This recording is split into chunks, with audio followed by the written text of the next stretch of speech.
Jean-Pierre. So I think we could begin the second session of Research Reads. So thank you and welcome to this session. We could begin with Olivia Fernandes for the first speaker. Olivia from the University of Sao Paulo. So, hi. Hi, Olivia. Hi. So, I think all the participants of today were at the session yesterday, so I will not present again the jury. And I propose to begin with some discussion on your research reading. And Barbara, could you begin with your question? Yes. Thank you very much. Hello, everybody. Hello, Olivia. Hello, Barbara. I see the presentation and I find it very interesting because it's focused on the gas, on a comparison between the gas sector in Brazil and the United States, focused on the E&P and on the gas pipelines.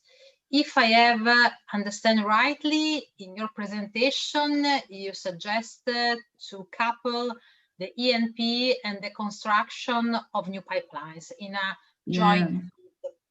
This because the E&P seems to be not so appealing due to bureaucracy issues and due to the fact that you have to pay a lot of things to obtain the concession. And this is based, so this coupling is based on the idea that, on the other hand, the construction of new pipelines should be very attractive for public or private investors. It's not clear to me how do the state is going to increase the attractiveness of the construction of the gas pipelines.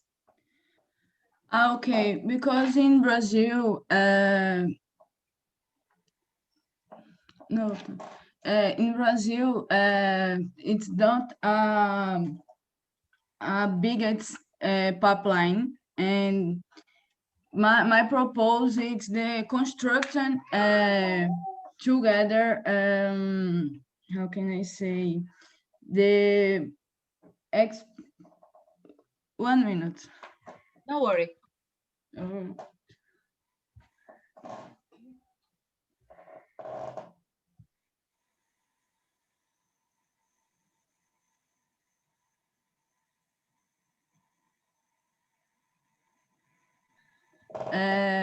In Brazil, for increase the sector and E&P, it's need a more how can I say investment in the pipelines for the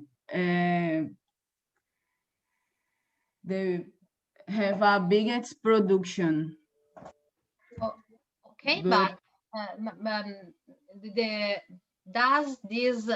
do these investments are remunerated? Is there some kind of WACC, for example, high that that determine an attractiveness of this?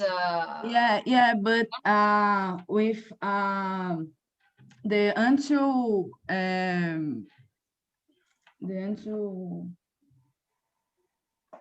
when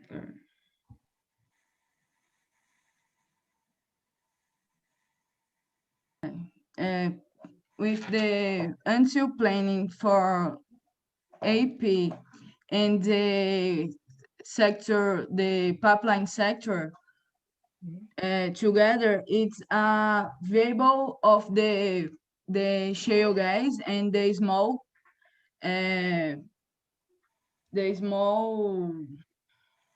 how can I say shale gas and the pipelines, with the constructor and the planning together.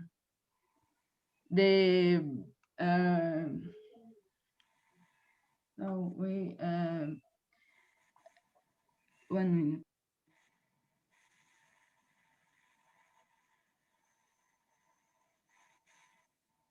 So, okay, so you propose to keep them together, because keeping them together, the attractiveness for public and private investors is higher. Is it correct? Yes, I think if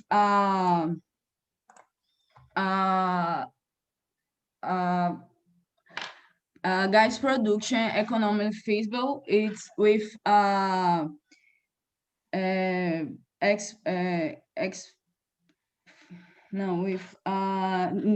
investor in new gas pipeline. Mm-hmm. It's best for the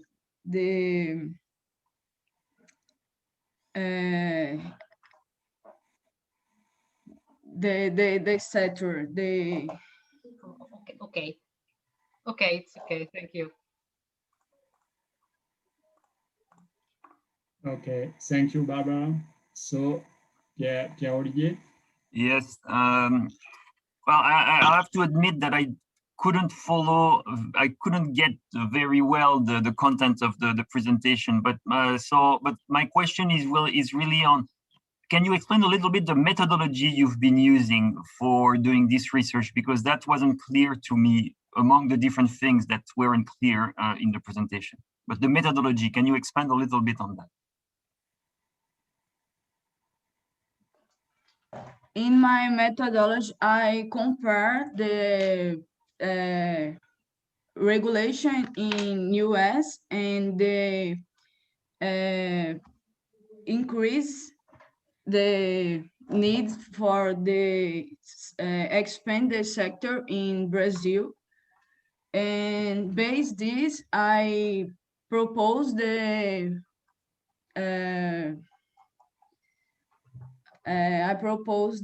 improvements in the systematics.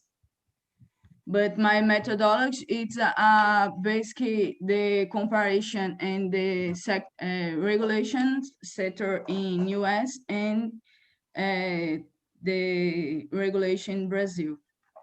And you think they share enough characteristics and enough features to allow for a fruitful comparison and lessons that can be transferred from the US to Brazil?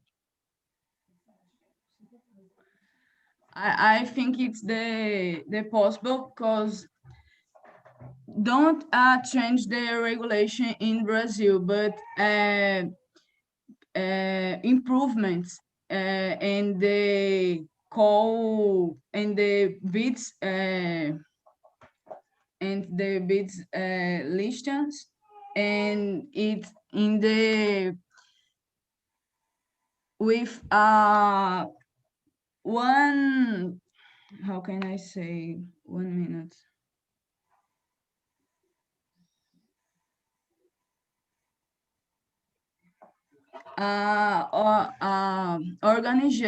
Organization bids rounds, and with the conjunctions with public calls for the new transport pipelines. I think it's the very how can I say, it's the best for the sector in Brazil. Bids around organizations and in conjunctions with public calls. Okay, thank you. That's it for me. Thank you very much, Olivia. Thank you. Thank you, Pierre-Olivier. Léa? Yes. Yes. Thank you. Well, thank you for your video. I actually had a similar question regarding the methodology, but let's not get back to it. I am no expert on the topic at all, but I would like to hear you on the following point. do you think, or to what extent do you think that it makes sense to couple more network infrastructure, so more capex, with small exploitations, especially in a century where we strive to reduce fossil fuels in our energy consumption? It's the point. It's very important because small fields can probably small fields don't have the capacity of the production. It's necessary for viable new pipelines, but in Brazil in Brazil have a biggest research of shale gas, and many small fields can be increased, can be viable this network of the pipeline. So I think it's the one small fields don't viable the pipelines, but many small fields can be viable the construction for the new transport pipelines. Okay, thank you. So, thank you, Claire. I have one more question. I was wondering what kind of regulation do you have in Brazil for natural gas infrastructures or pipelines? Because I think this could be a good issue to analyze in your context, because according to the regulation, you could have some incentives to invest in pipelines or not. And particularly if you have some third-party access and some regulation that are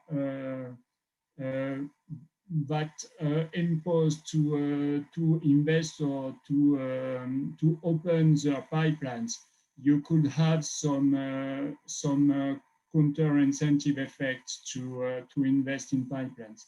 So could you tell me what kind of regulation do you have in Brazil for pipelines? And the regulation in Brazil, it's actual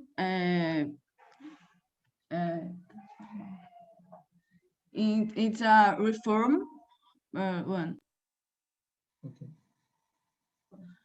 And I think it's the government. It's government. It's change the regulation for the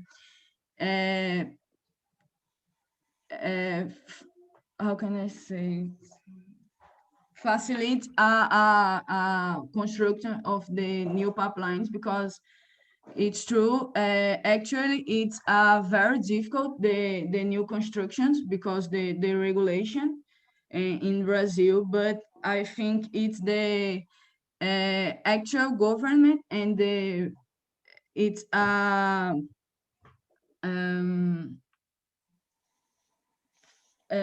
look to the sector with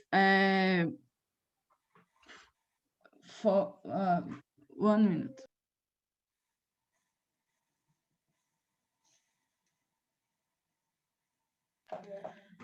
The government try to invite the sector for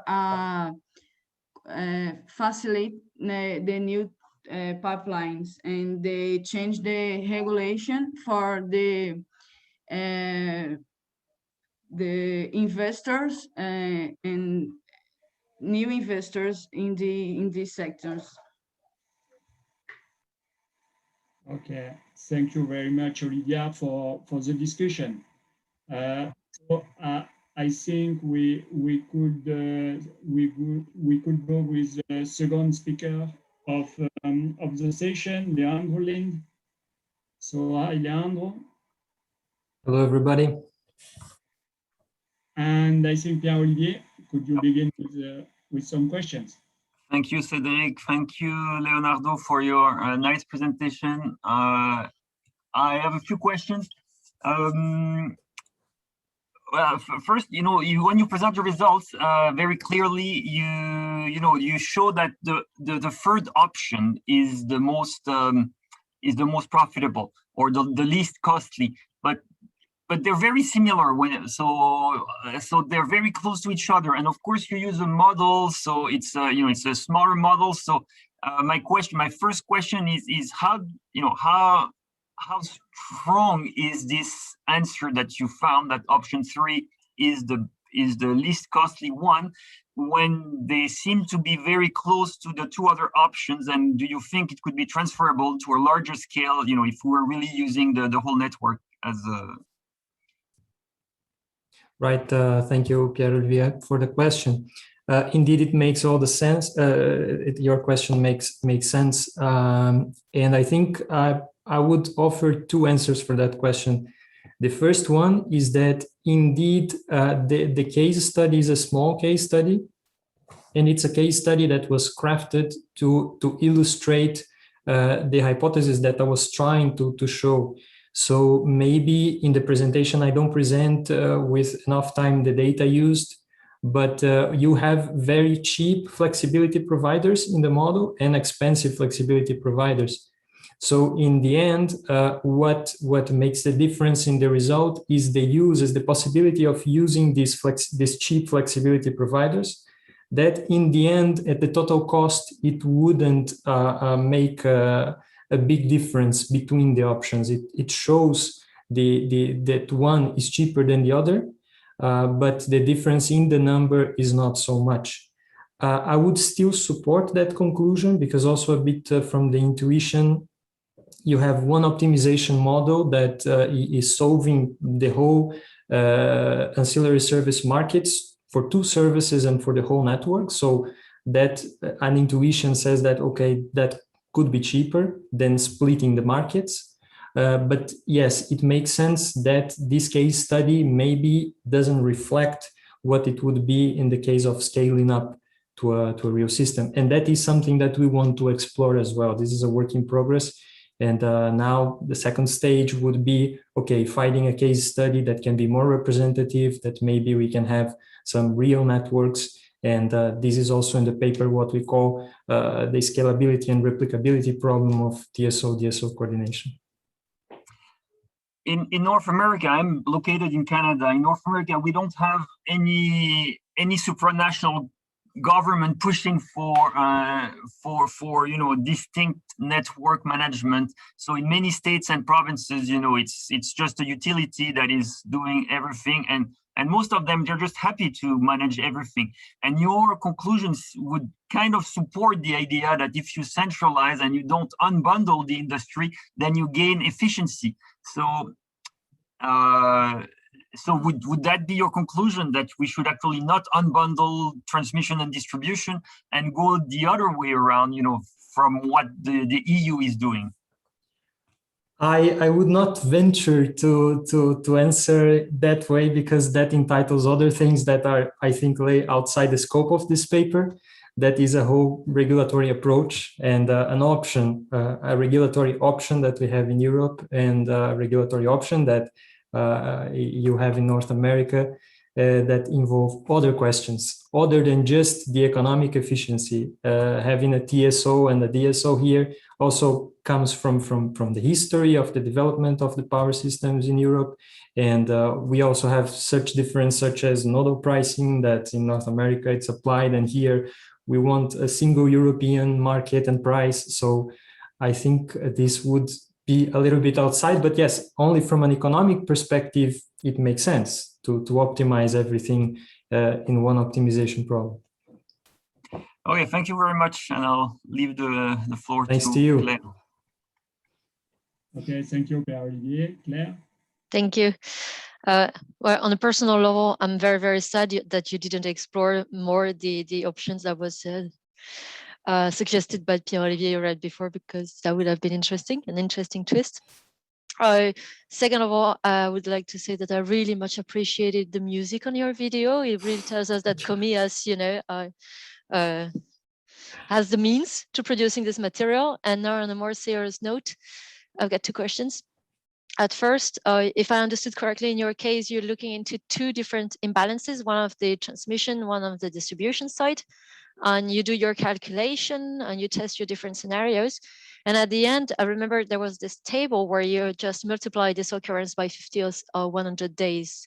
How would you think that different imbalances of different level or occurring at different times would change your, so if they were random, how would you think that they would change your results? That is my first question. And my second question, at the moment so of course, as you pointed rightfully, there are a lot of ongoing discussion about more coordination over the short-term operation of both level of networks. But there are also high-level discussions on more coordination between TSOs and DSOs on the planning side. How do you think that in the future research, introducing a better coordination on the planning would potentially affect your results? And maybe you would point to more bundling again. Okay, so let me start with the first question. Yes, indeed, we have congestions at both distribution and transmission grids, and we have imbalances. So changing these imbalances, and actually that's something that we want to do for our next case study, is something that we are very curious to see also how the flexibility providers at the distribution, the cheap ones, will be able to participate in this balancing and how this can improve or not the results based on each coordination scheme. And of course, this will depend on the capacity of the distribution grid. It will depend also on the direction of the imbalances and how the market sequence is set for congestions and imbalances. Now on the second question, could you just, I'm so sorry, could you just briefly repeat the second question? Yes, at the moment there are a lot of discussions as to how to better coordinate the planning. Yes, perfect. So the CapEx, yeah, got it. Yeah, thank you, sorry.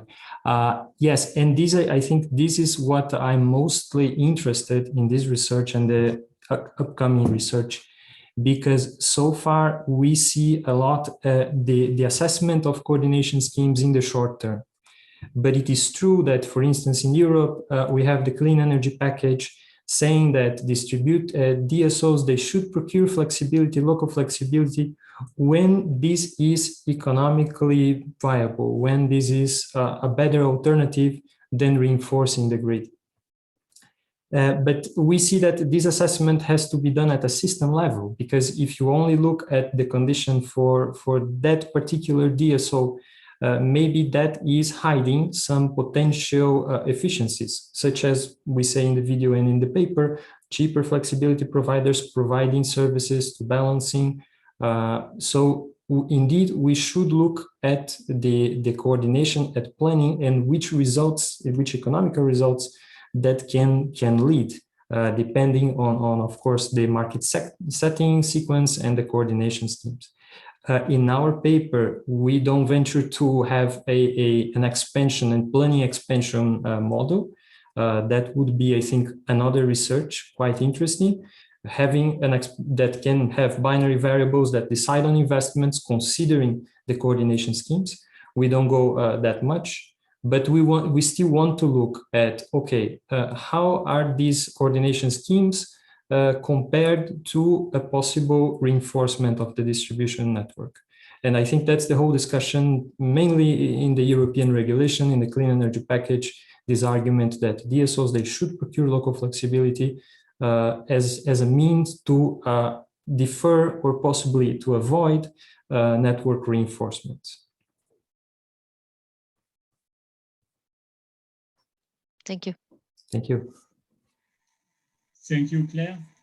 So I have also a couple of questions. In your presentation, you mentioned that you have opposite incentives in option 2, but you do not have in option 1 and 3, if I understood correctly. And I don't know why, because I think in option 2, you could have, in my view, some coordination between TSO and DSO, but you do not have in the option 1. So I don't understand why you have these opposite incentives in option 2 and not in option 1. So I could understand you do not have the opposite incentive in option 3 because they are together. But in option 2, they could cooperate too. So I don't have in mind the reason why this counter incentive or opposite incentives. This is my first question. I have two very short other questions.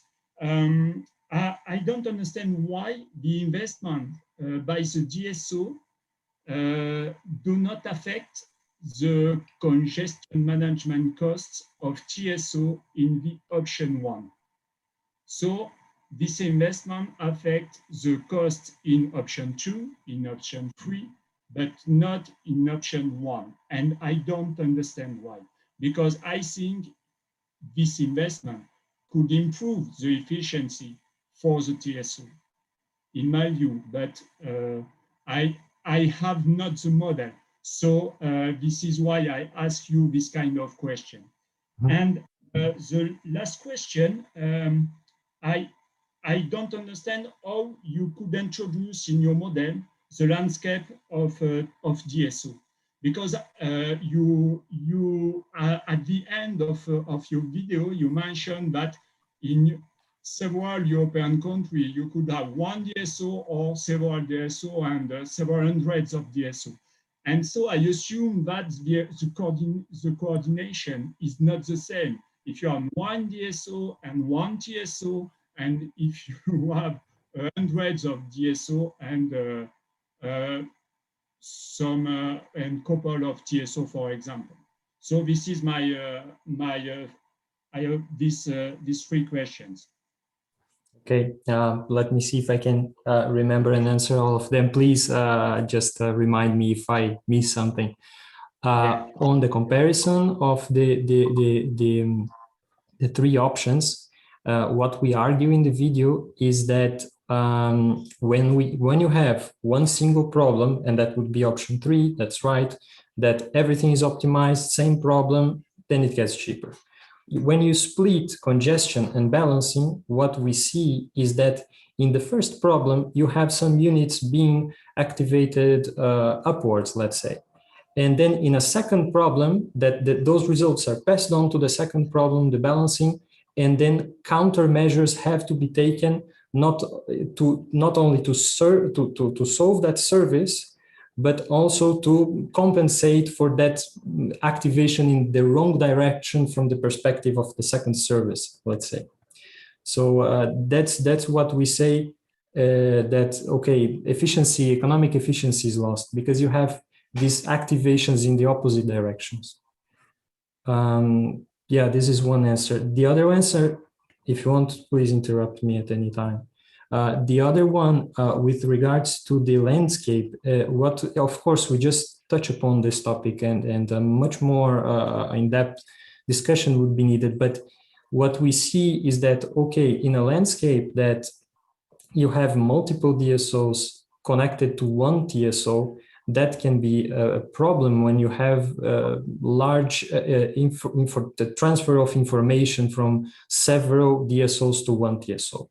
The other problem is when you have like these multi-level DSOs that you have local, regional, and the TSO, in market models in which you have everything separated, that can be a problem as well. Because first you have this information problem, the information exchange problem, but also we have to consider the institutional reality of some of these local DSOs as well. So if you say that a local DSO, a municipality in Germany or here in Spain has to organize a market for local flexibility and then transfer results or interact with a regional DSO that also has a market, that can be a problem. For the flexibility providers as well, that have to participate in multiple markets. Of course, this is a discussion that was just initiated in the video, but that's the direction that we want to take.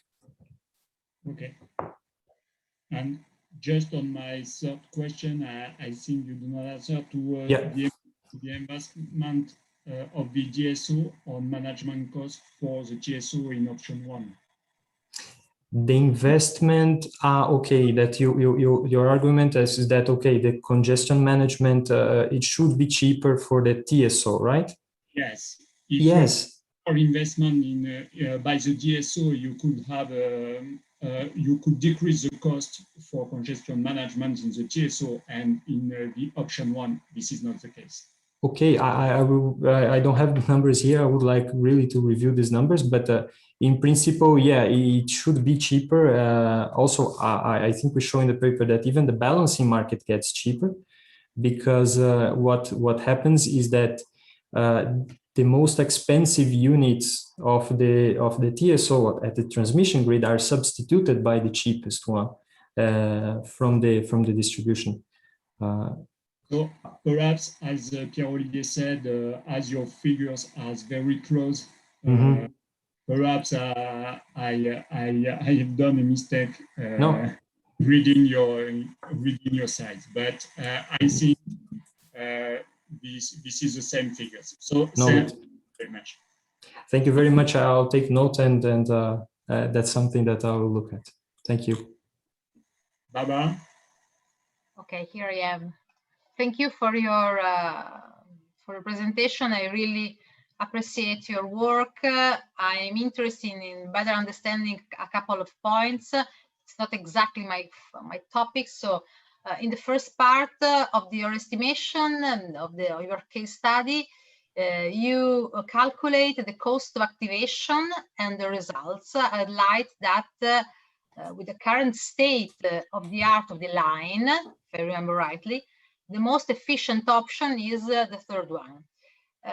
Differently, in the case of line reinforcement, congestion and balancing, cost for the three options are the same. I don't know why. I don't understand why. Okay. Yeah, from this case study's perspective, what happens is that we have a congestion at the distribution network, that when that is solved, the three coordination schemes, they converge indeed in terms of cost, because then cheaper flexibility providers can participate in the remaining markets for the remaining services, and the cost really converges. This is something to be explored in other case studies in which we can see more complex markets and situations of congestion balancing. That may not be the case. So you would not consider some kind of coordination cost between TSO and DSO in this case? No, the coordination cost for the implementation of tools or the information exchange, yes, indeed, it's not considered. It's outside the scope. Yeah. We may say that is some kind of technical cost. Indeed, and that has to be included. Actually, at the very beginning, we argue, and this is something, it's the tip of the iceberg that we want to explore, that we should look at these three pillars. And one of them is the technical, and within the technical, we talk about SRA, but we also talk about ICT. And there it's where we want to look at these costs and see how they impact the implementation of the coordination schemes. Okay, great. Moreover, you calculate savings, and your savings are based on the difference between the status quo and the reinforced scenario, right? Right. So the option that you consider with the higher savings is not by definition the cheapest one. Is it okay? No, indeed. Yes, indeed. Okay. Okay. So when you say it is the one with the highest savings, it's not for definition the best one. We might say No. another.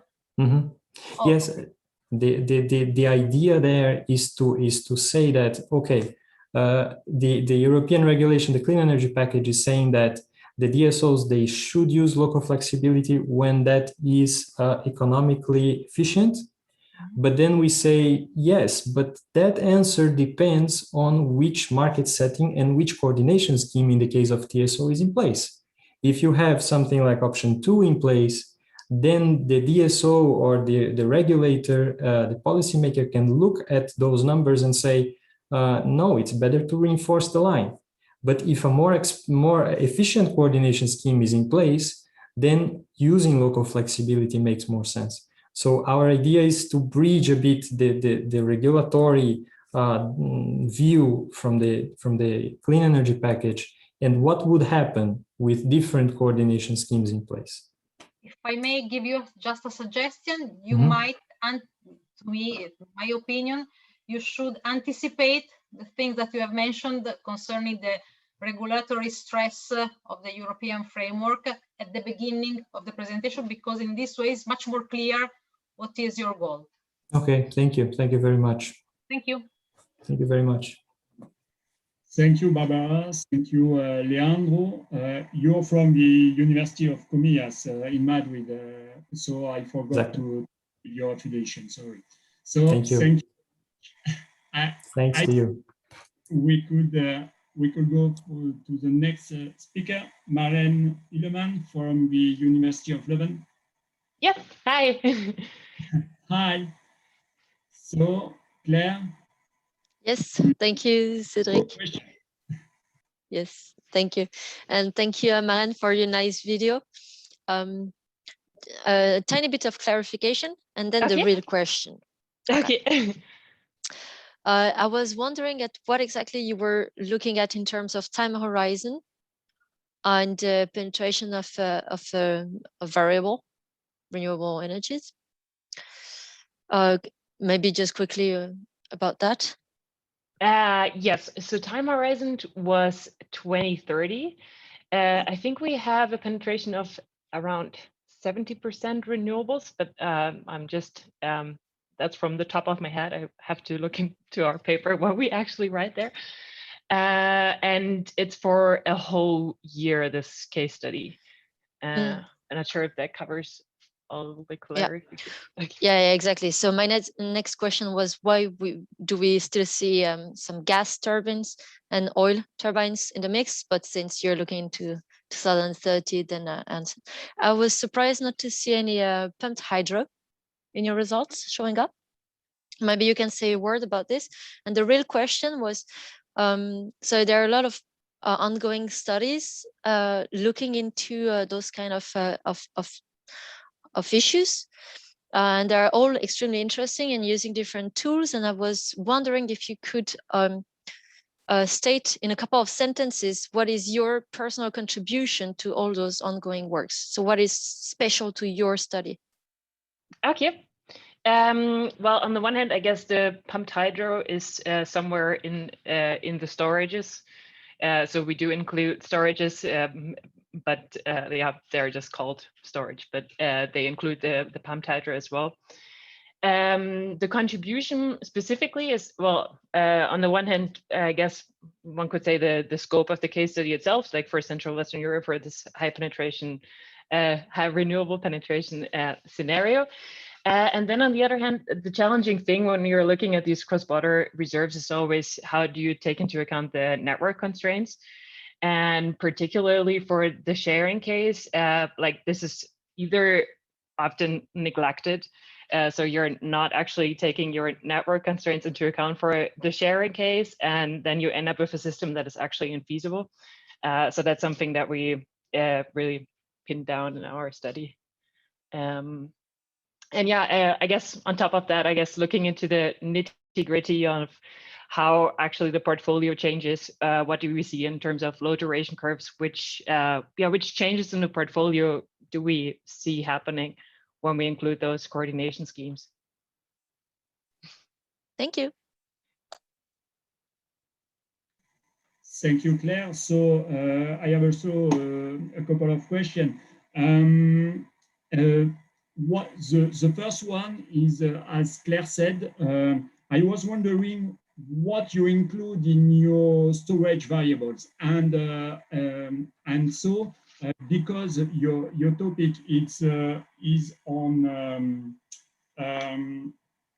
on spanning reserve, sorry, I think effectively that the storage is mainly the pump or the hydro. So I was wondering if in your storage variables you include other technologies as the storage that we could develop with renewables or this kind of storage, because the storage is a major technology in your results for the spinning reserve, I think.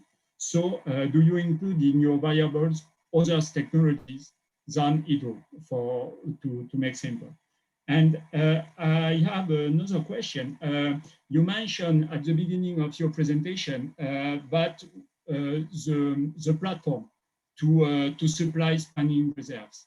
And so I had the feeling that your conclusion go with the intuition that if we have a centralized spanning reserve process, we could improve the efficiency.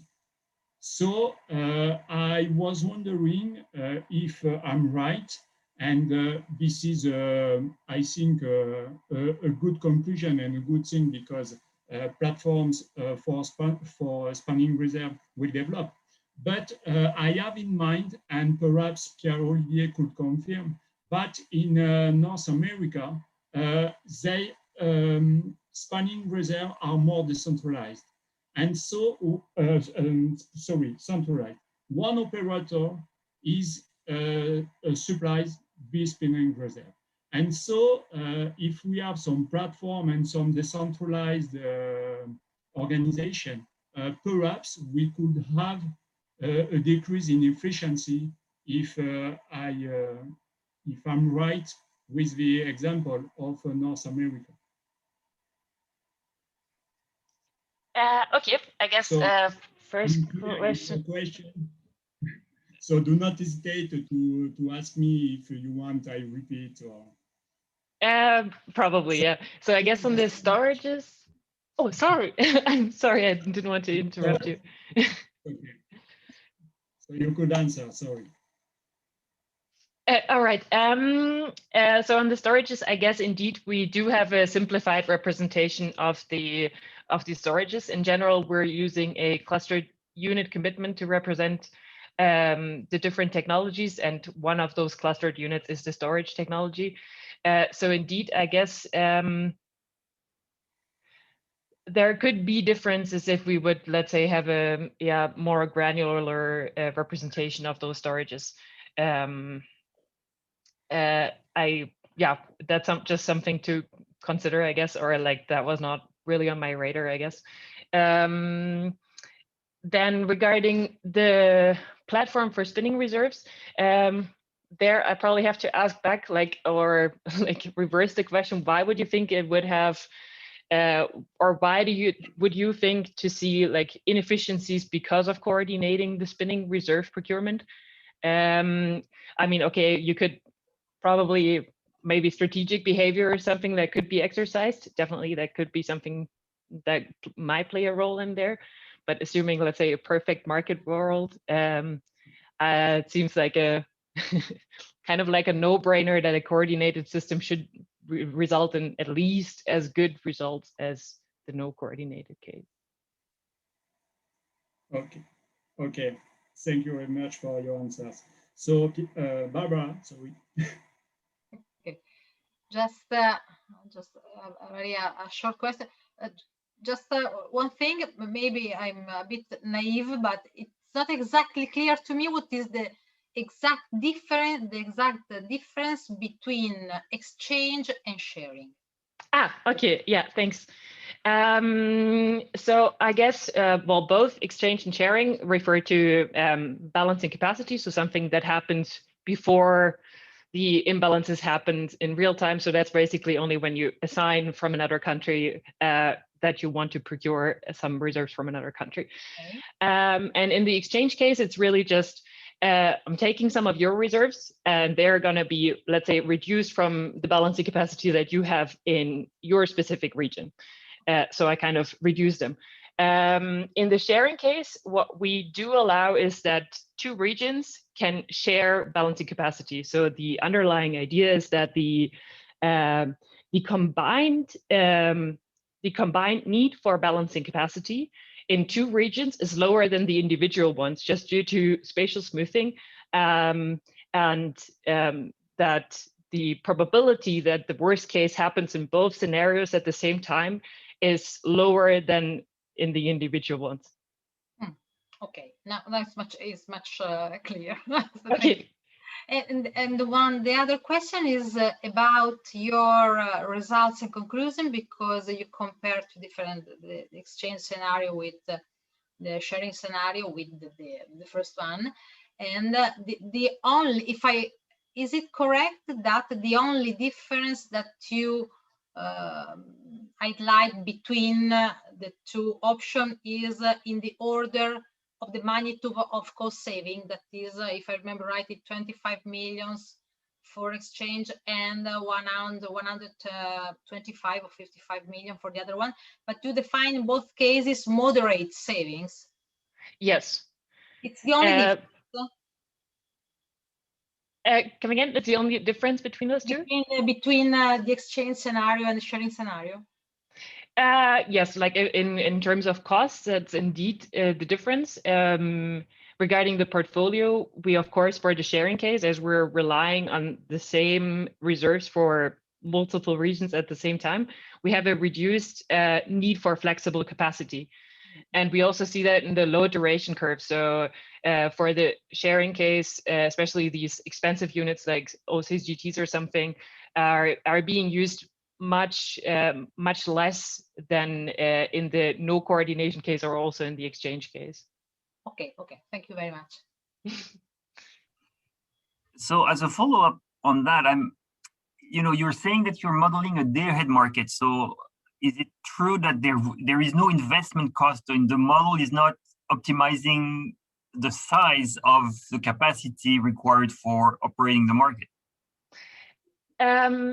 So yes and no. I guess it is an operational model, so investment costs are not taken into account. Indeed, I guess sizing of reserves is kind of included. Well, at least it's exogenous to the model itself. But let's say the coordinated sizing exercise, that's something that, or like sorry, I'm starting over again. The balancing capacity requirements are different, at least for the sharing case, compared to the exchange and the no coordination case, because of this joint sizing exercise.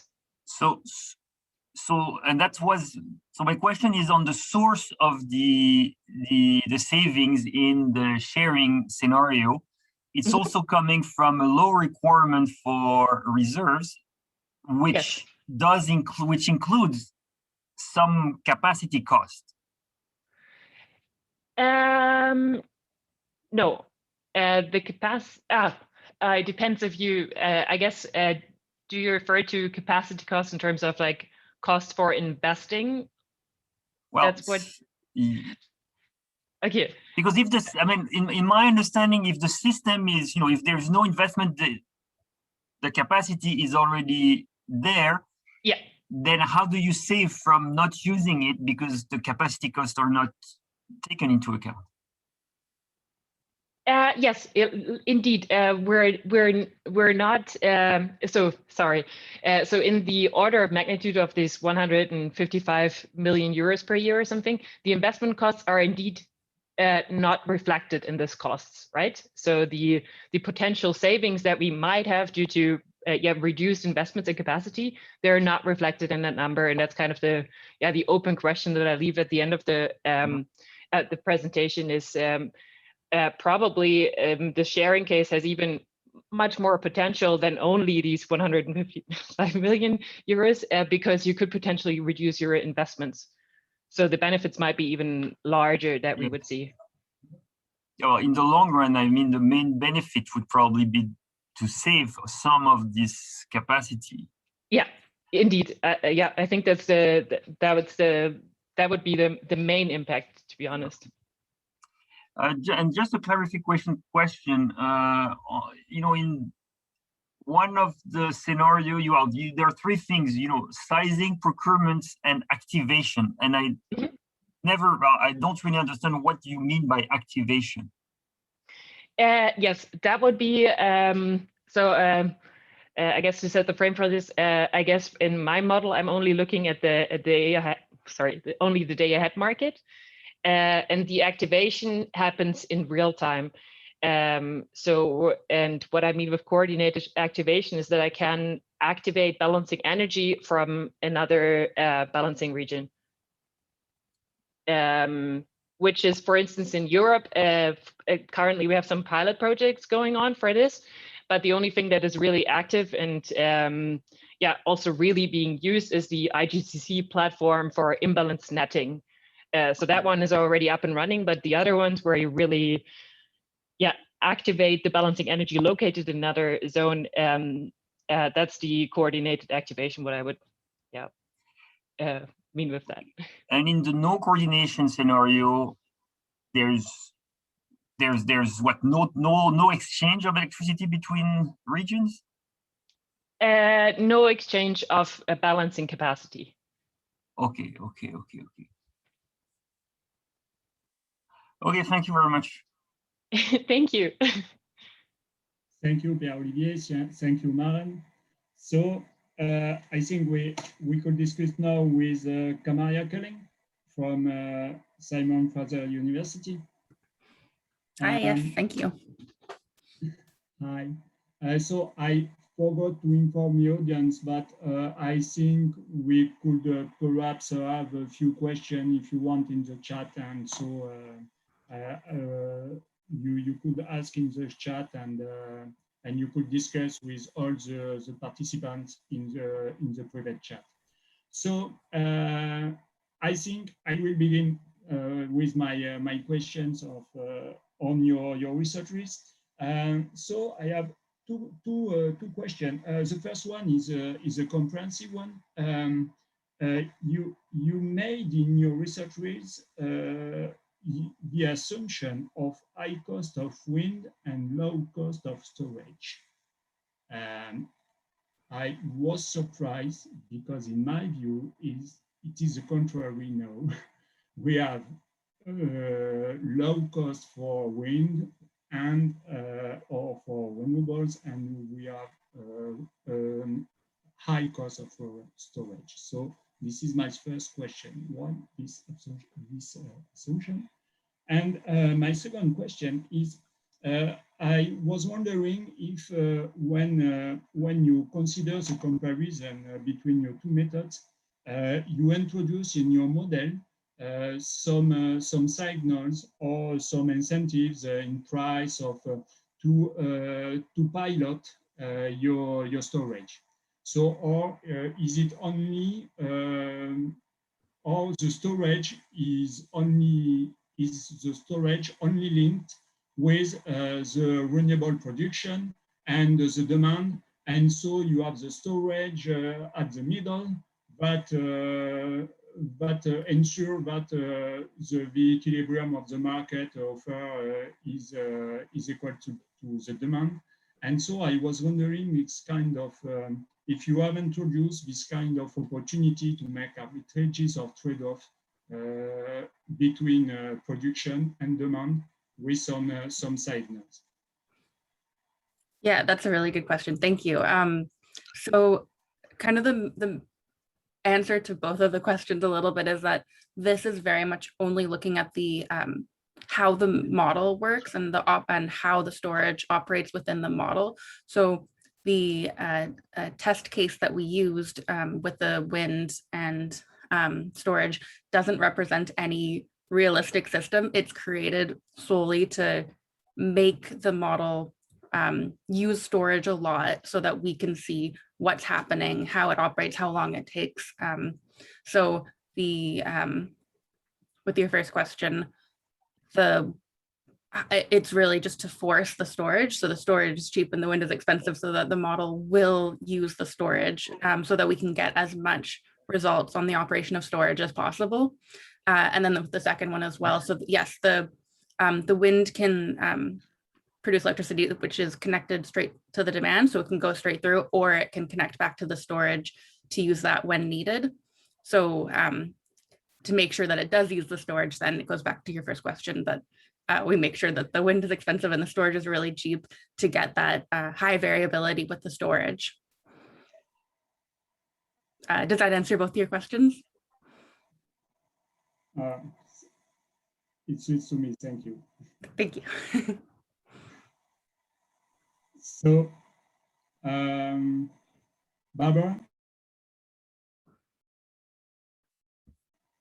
Oh, you're muted, Barbara. Sorry. Thank you. If I right understand, you focus your estimation on the computational efficiency, isn't it? Yes. Okay. Could you please better explain me the difference between the two graphs on the maximum storage capacity that you put on your presentation? Because it's not exactly clear to me.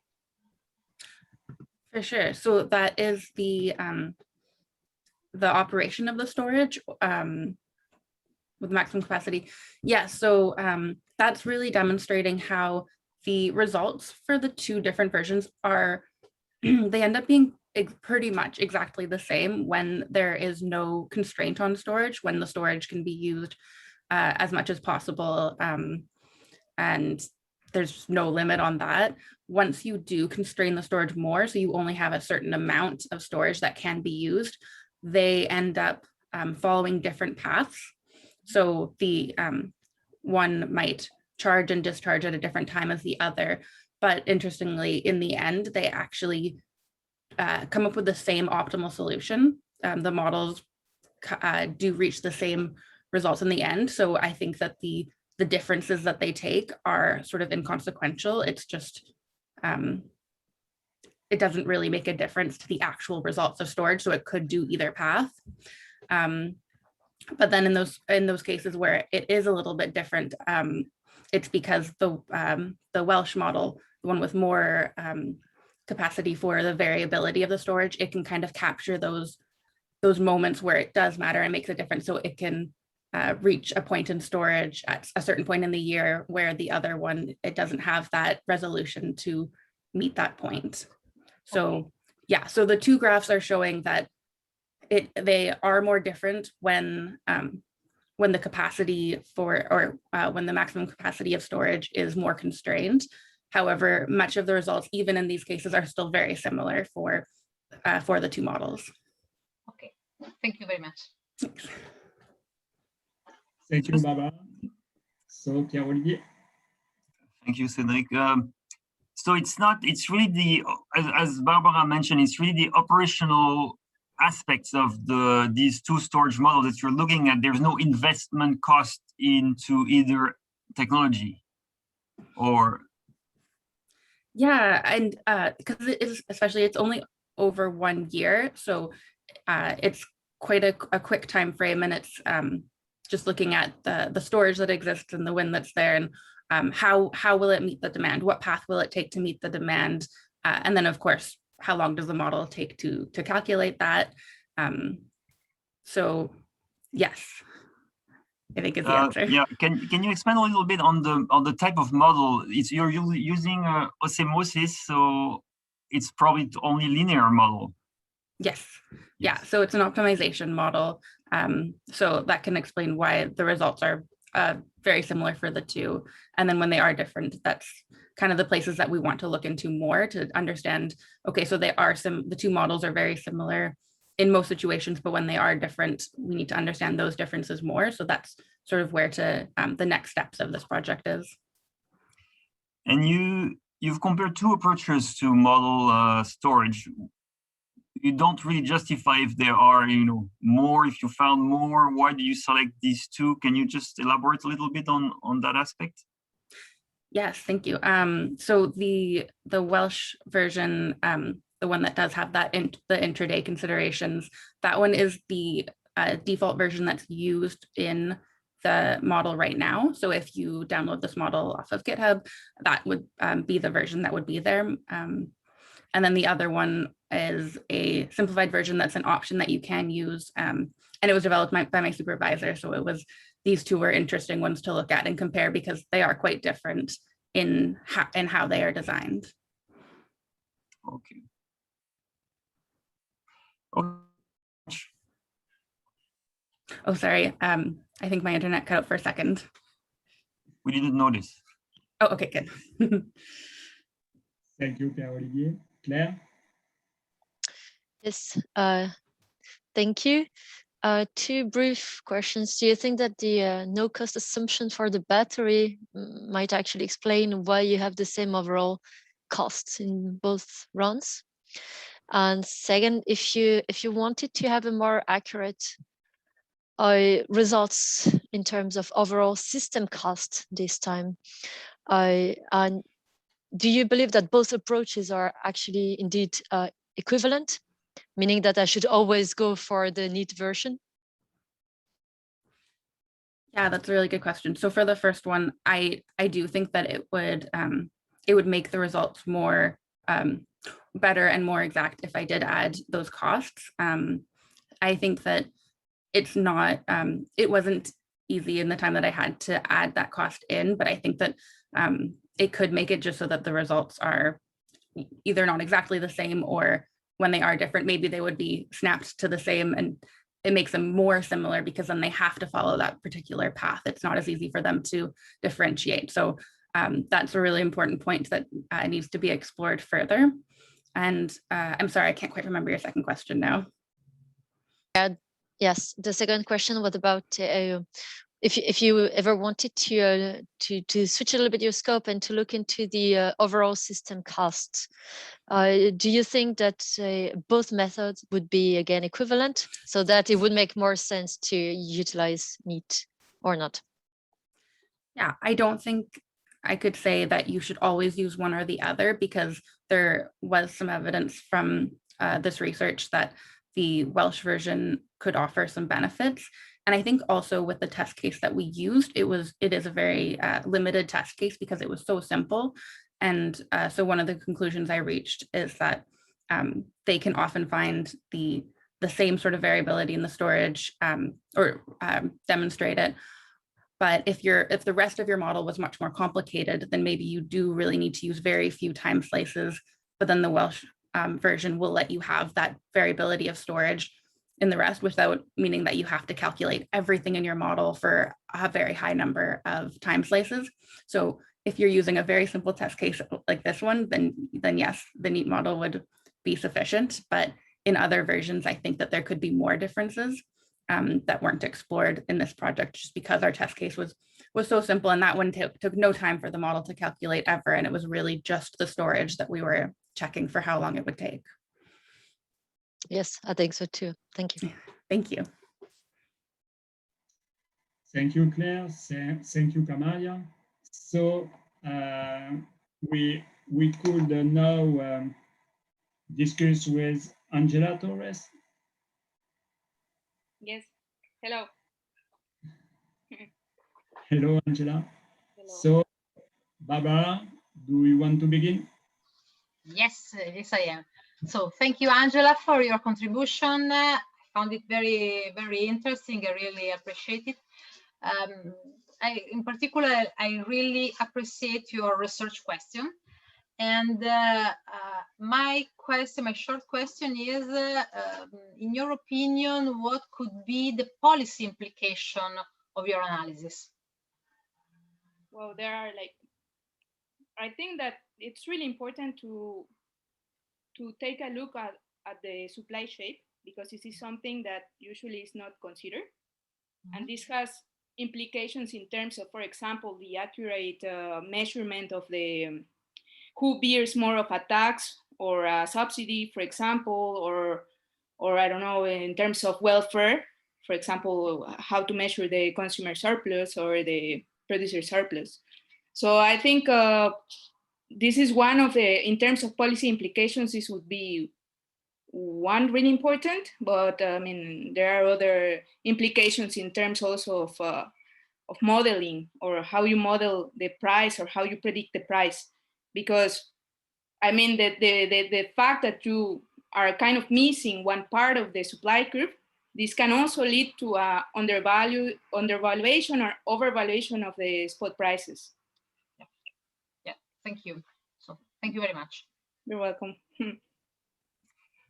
So my main question was also, what is the policy implication? So Barbara stole it from me, but then I'll push it further, because, you know, I mean, we are heading towards systems, electric power systems, where there'll be a lot of renewable, and maybe the day-ahead markets and the functioning of markets will just not be adequate, because we won't. We know, you know, wind and solar are fluctuating, but we may not want to be subject to that variability. So ultimately, maybe that kind of elasticity, you know, will just discourage us to have a price set the way it is. So of course we can always hedge and buy financial instruments for, you know, to hedge ourselves. But in the end, if everyone is hedging, why don't we just go back to a centralized market where we just don't have an hourly price, and then we just coordinate like this. So I'd like to hear you on that kind of possible policy implications. Wow, that's an interesting question. Well, of course, I don't know. I mean, that there is a reason why the day-ahead market should continue existing, you know? And we cannot really avoid well, its utility, of course. But I don't know. I think the problem nowadays is actually that we're kind of trying to create more potential solutions in terms of creating new markets, and we're kind of really forgetting how the spot market is really working. But yeah, I mean, so far I really have to think about the probably implication in these terms. Yeah, no, I realize that my question is, you know, outside the scope of your work. But then the other very practical question is, why did you choose the German-Austrian data? Is there anything specific, or is just, you had to select some data and you chose these ones? Can you justify? I mean, there's this, for me, I mean, like the German in general has been kind of at the top of trying to encourage the renewable production in Europe. And besides this also is the availability of data, because I had the opportunity, or I had access to this really detailed data where you can see the supply curve in an hourly level, which is something that actually was pretty interesting, because in the end, usually when you read papers related to this kind of literature, they are always assuming that the convexity of the supply curve. But when you really face it with reality, you realize that it is not like that. And then I think we should really change the way that we model things in order to really be closer to what reality is. Otherwise, there is no purpose of research. So what you're saying is that data from Germany is available that wouldn't be available from Denmark or the Nordic countries or France, for example? I mean, it is also, but well, I mean, in the beginning, I was more attracted to this idea of Germany. Actually, I started my master thesis studying, especially this case in Germany. I also have, I am thinking about also including France in my later paper, but I have to first understand how it works. And I think that Germany is one of the best examples because of the increasing use of renewables. And yeah, of course, the data. But yeah, you're right. I mean, it's also available for other countries. Maybe Claire will say that Denmark is more a leader in the use of renewable than Germany, but I'll let her say that. Thank you very much. Thank you. Also Italy. But we have better data.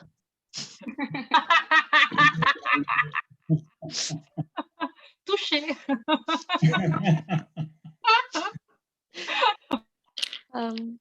Yeah. Yep. I think I have a very naive question, actually. Getting back to the roots, I'm not entirely sure that I fully grasped the concept of elasticity risk as compared to forecast uncertainty. What do you mean with forecast uncertainty? I mean, so what you're showing in your video is that together with the variation of renewables, I mean, this variation on the market creates a new risk. Mm-hmm. That is what you call an elasticity risk. Mm-hmm. And I mean, as an economist, I was always transfer the word risk into cost. So this variation of renewables will at the end induce a cost. And that's why I think we've been talking so far a lot about what policy implications and the implications for the market and hedging and so on and so forth. So how to take into account this new cost. But I mean, I don't understand what is the difference between the cost already associated with the uncertainty of forecasts in the production of variables. The uncertainty of forecast and the in prices, you mean, or? Well, I mean, yeah, in generation that then reflect into prices. I think it goes through this way of modeling the supply curve. I guess it's coming through this and the way that people are thinking about how to model a price formation. But I'm not pretty sure that I understood your question, actually. Yeah, I mean, but maybe I'm completely wrong. I mean, I'm not very knowledgeable on your topic, but my own intuition would be that when you get this fluctuating supply, then you need to have some flexibility on the other end, right, to ensure the balancing, right? And it is the more you can forecast your production, the less costly it will be to adapt, right, or to making sure that the balance is respected. But you say that there exists an elasticity risk or an elasticity, an elasticity risk. And I guess that the more you've got a fluctuating supply, the more this risk is high, isn't it? Yes. The thing is that, I mean, the elasticity, as I see it, is a way of, the elasticity is a way to control possible shocks, no, in a good or in a bad way. Because it is what happens here is actually when you increase I mean, what they do is actually, given the market expectations that they have in mind, producers actually change their behavior of production, which could be good or bad. As we see, actually, when they think that there will be an increase in renewable electricity or energy, what they will do is actually they will react in a bad way, and they will do actually that the prices will change. They will grow faster than what it usually should be. But the other way around, if they think that the demand is going to, they expect that the demand is going to increase, they will adapt their production capacity in order to contain these possible shocks, and this will be positive. Okay, I will need to read your paper, I think. Okay. Thank you. You're welcome. Thank you, Claire. So I will end with a simple question. I have the feeling that in your analysis you have to compute the elasticity before applying before running your model. Right? Yes. Okay. So my question is, how do you compute these supply elasticities? Because I haven't seen anything on it, and I think if you use the same methodology than for elasticity of demand, you could use the logarithm of the series and etc. etc. But I don't know if you've done this methodology, and this is linked with my second question. I found very interesting to try to represent the supply and demand curves with a linear function or a simple function because this is difficult. We have in the energy markets, we have supply and the demand function that are defined steps by steps. Mm-hmm. And I think as you have this kind of supply and demand curves, you could not use the simple methodology in econometrics. You should have other methodology. And I was wondering what kind of methodologies you could use to estimate this kind of supply and demand function that are defined steps by steps. Yeah, well, actually, the way that I calculated, sorry, I don't know if I interrupted you. Okay, so the way that I calculated these elasticities, actually, it was more inspired in a paper of Clara Balardi, and okay. she calculated the elasticities in the equilibrium point, and okay. What I did actually was more like, as I explained in my video, because I mean, like the equilibrium point in this case, we don't know where it's really located in the supply curve. So what it's important is, for me, it was more like to try to calculate the extreme point because of this definition of elasticity, no, and the implications that renewable generation have. So what I did is actually I calculate just the point where the price is equal to 0, and I consider this as the left kink. And for the right kink, I did actually a polynomial approximation, and I found the point where the curvature was the highest, and I consider this point as the right kink. And I did this way because for me, I mean, I tried to also do it via an approximation, but it was not really so accurate in terms of how the real data was behaving. So once that I have these two kinks, what I did is I just apply the formula of the elasticity, arc elasticity, which is the ratio between the changes in the quantity and price and the sum of price and quantity.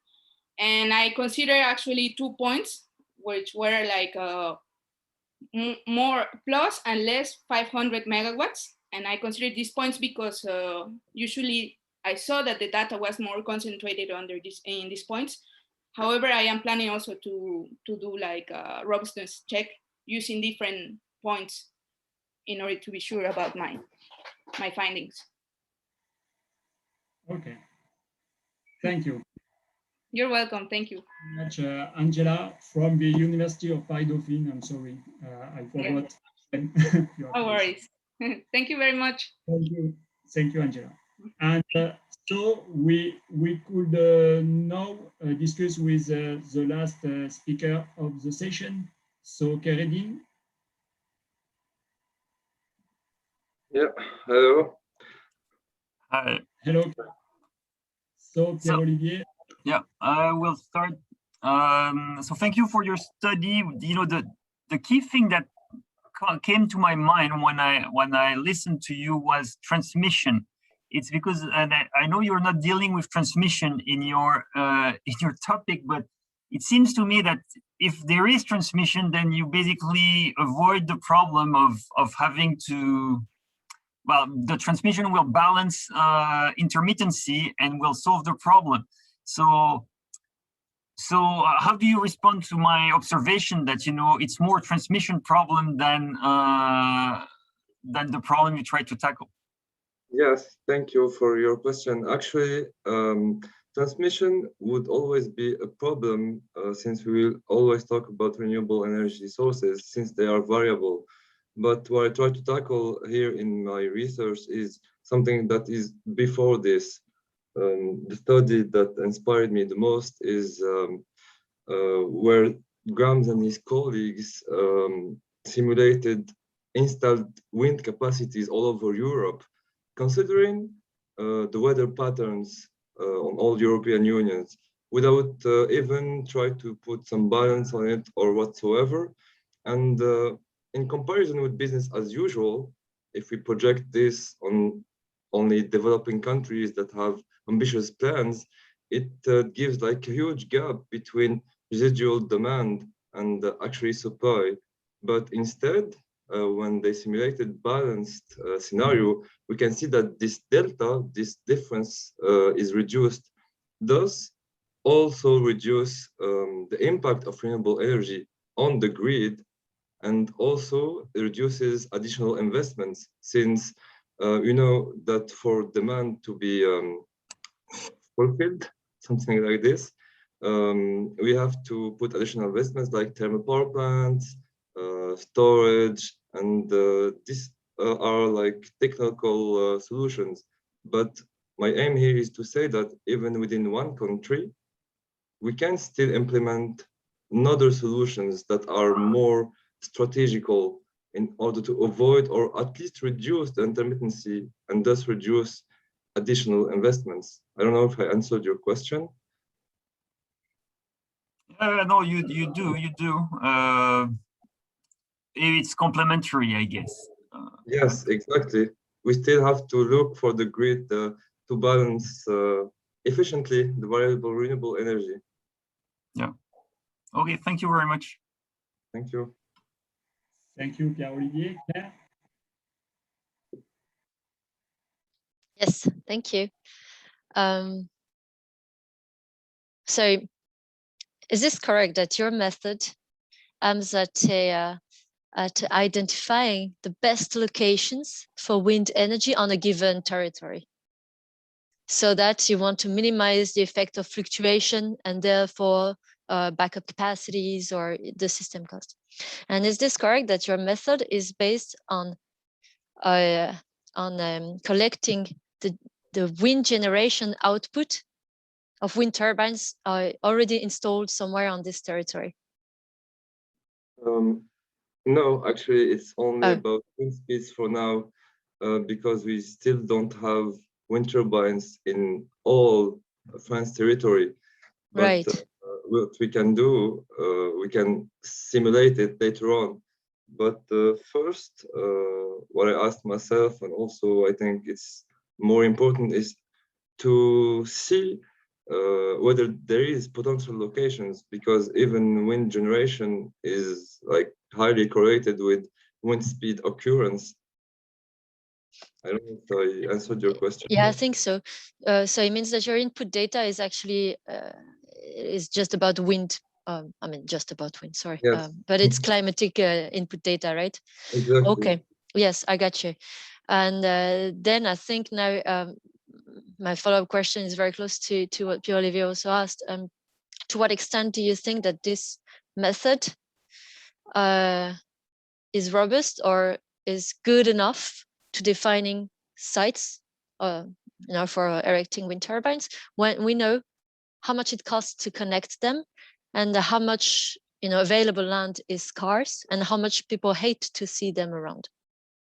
So in which kind of territory your method can actually be have the main impact?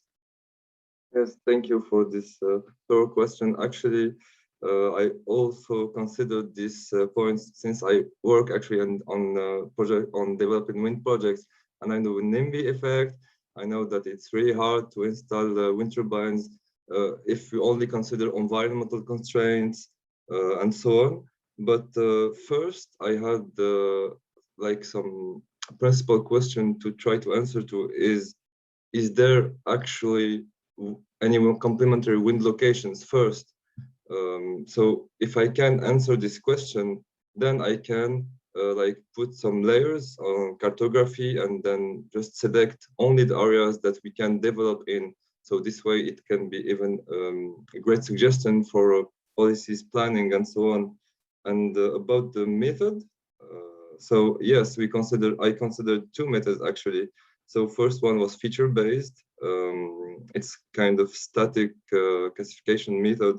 The point here is to extract properties of the wind time series, since I'm talking about hourly observations and of few hundred stations.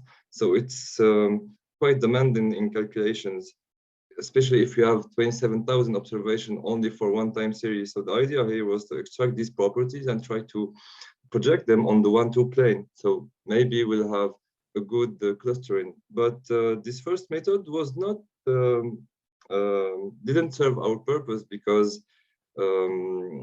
it doesn't cluster according to values on given time. So the better here was to try an instance-based classifier, which is dynamic on the opposite of the first one.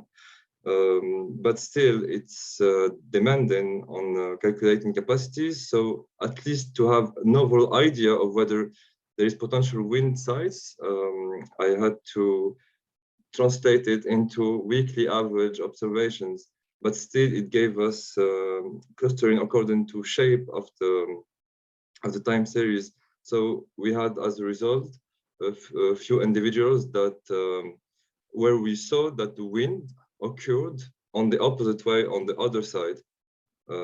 So that showed that this method worked, at least for weekly speeds, wind speeds average. And I think that it's important to implement this method on an hourly basis, because when we talk about electricity, it's something that is instantaneous, and it's even less than an hourly basis. It's even 30 minutes if we can do so. So I think that it's a good idea to try how to put efficiency on modeling hourly, at least hourly speed data, in my opinion. Thank you. Thank you. Thank you, Claire. So we are all in the same vein for the question. So I completely agree with the network topic. So I think this is important, and I think when Kheireddine, you conclude that you have some areas that are complementary ones. I think if you do not have the network, this is difficult to be complementary. So this is perhaps some issues you could add further in your analysis in the next steps. I have a question on this kind of results. I was wondering if we could conclude from your analysis that we could be more efficient in investing in wind turbines if we analyze in a deeper way all the winds and all the sites where they could be built.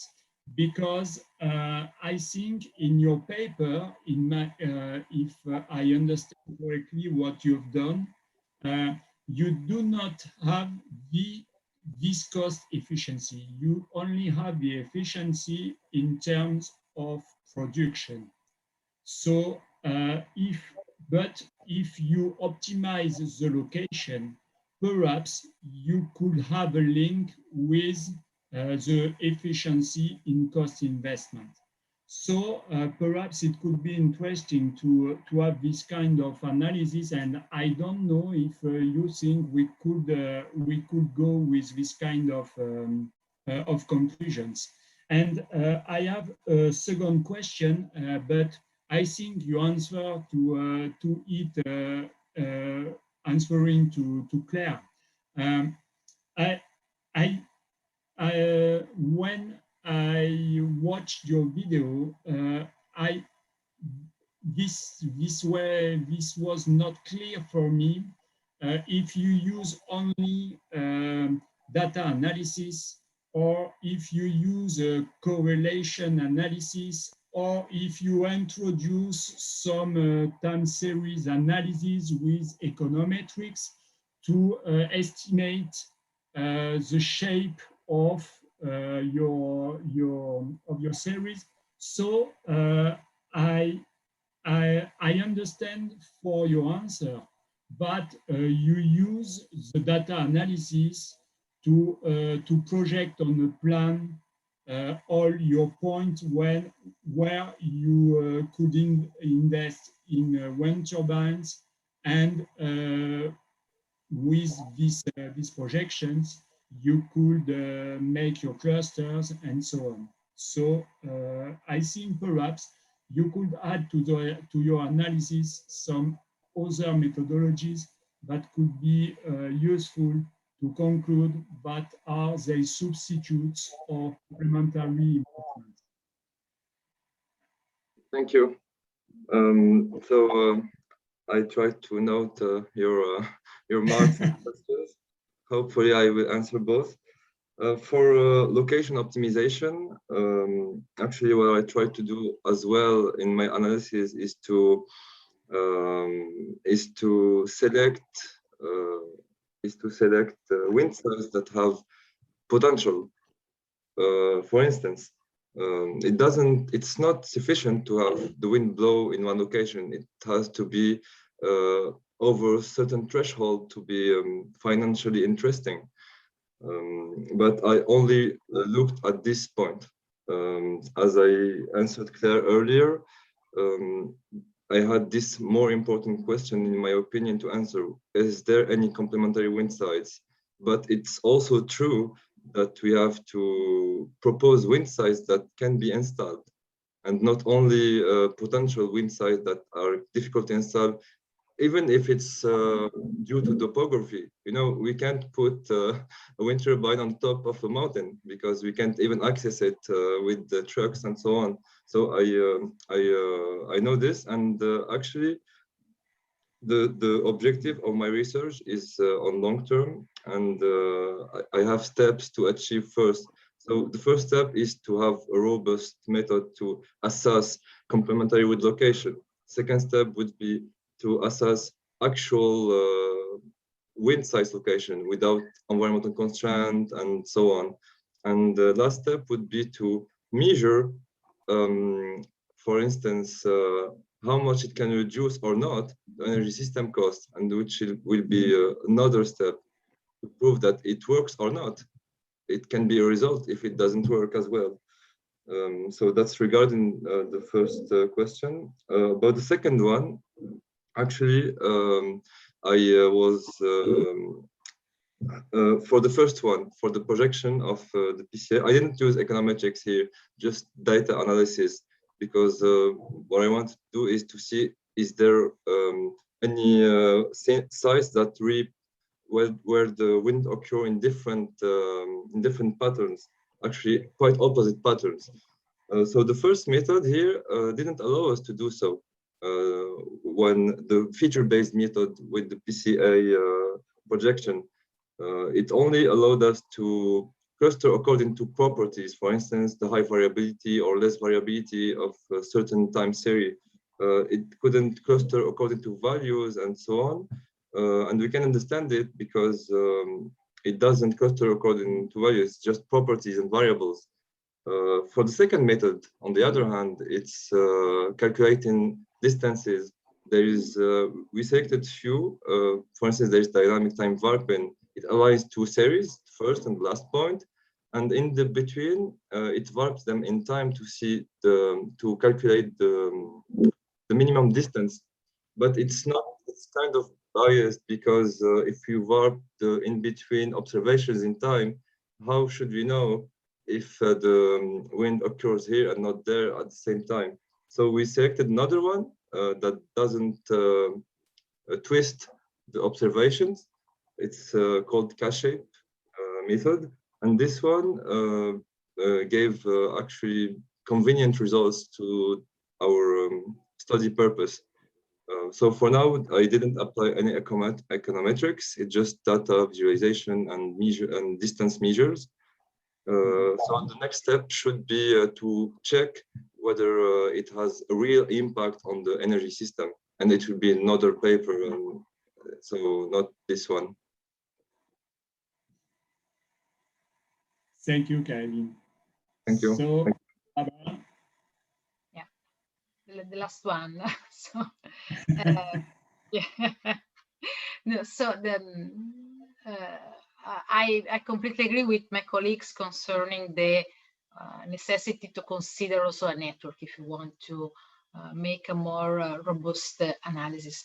My question is a very short question, and this could be not provocatory, but in a certain way or naive. And in this, you use your model to define the complementarity between wind plants.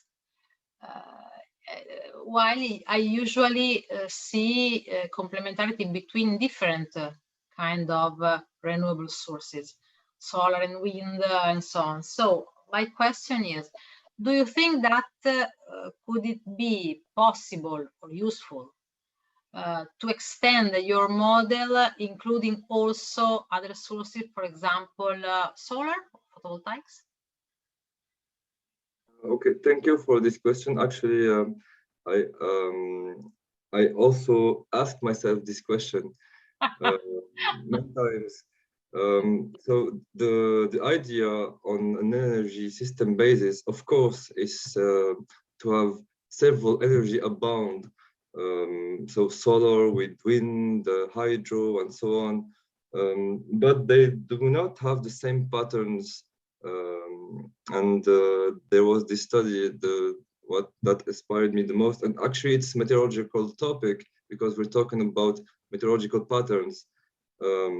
And they proved that it is possible to reduce, even if we plan well, one energy. And it's more true for wind than solar, because when solar produces, it's only on daylight. It doesn't on night. But wind does produce at night, does produce daylight. It produces in summer and winter, not in the same proportion, of course. But here we can see from its pattern, at least, that we can, for this one energy only, we can focus on putting a good strategy and good planning strategy. So this is why I focused more on wind energy, because there is much to do only on this. And of course, I do not have the pretension to say this is the solution. No, but it can be a part of the solution, and not only a part, but a cost-effective part of the solution. So this is what I try to say and aim to prove by my research. Thank you. Thank you. Thank you. From the University. So with Claire, we know very well this university. So thank you. I think we could close the session. Congratulations to all the speakers. Thank you to the jury. And one information, so I think you are aware that we give an award for the best research fields. So we have to deliberate with the members of the jury, and for the speaker who wins the award, we inform the speakers, I think this evening or tomorrow morning, and the award could be given tomorrow at 1 p.m. In a special session of the conference. I think It will be about 10 minutes to give the award. So this is only this information I want to give to you. So congratulations again to all the speakers for your very good presentations, for the discussions, and for the research briefs. That was not be easy because it's a very new format. So thank you to have done all these videos. So I will to all the speakers, I